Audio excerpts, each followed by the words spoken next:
இந்த வீடியோ ஃபுல்லா பாருங்க. ஒரு ஃபார்மர் ஒரு இறந்து போன பன்னியை கொண்டு போய் ஒரு வத்தி போன கிணறுல போடுறாரு. இத பார்த்த உடனே ஒரு 70-80 எலிங்க கிணத்துக்குள்ள குதிச்சு அந்த பன்னியை சாப்பிட ஆரம்பிச்சிருச்சு.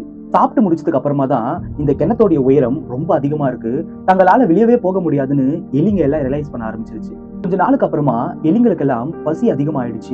வாழணும்னு அந்த எலிங்க எல்லாம் ஒருத்தரை சாப்பிட ஆரம்பிச்சிருச்சு.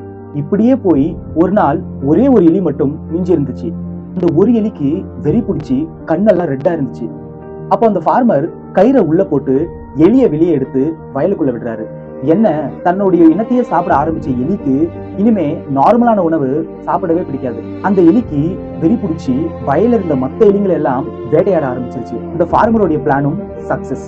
சைக்காலஜில இத டிவைட் அண்ட் கான்கர் ட்ராப்னு சொல்லுவாங்க. நம்ம லைஃப்லயும் இப்படித்தான். நமக்கு மேல இருக்கிறவங்க எப்பவுமே நம்ம கிட்ட டைரக்டா வந்து சண்டை போட மாட்டாங்க.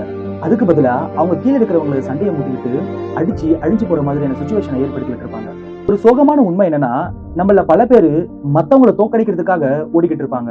ஆனா அவங்களுக்கு தெரியாது அவங்க மத்தவங்களுடைய ஆட்டத்துல ஒரு பகுதி ஆயிட்டாங்கன்னு.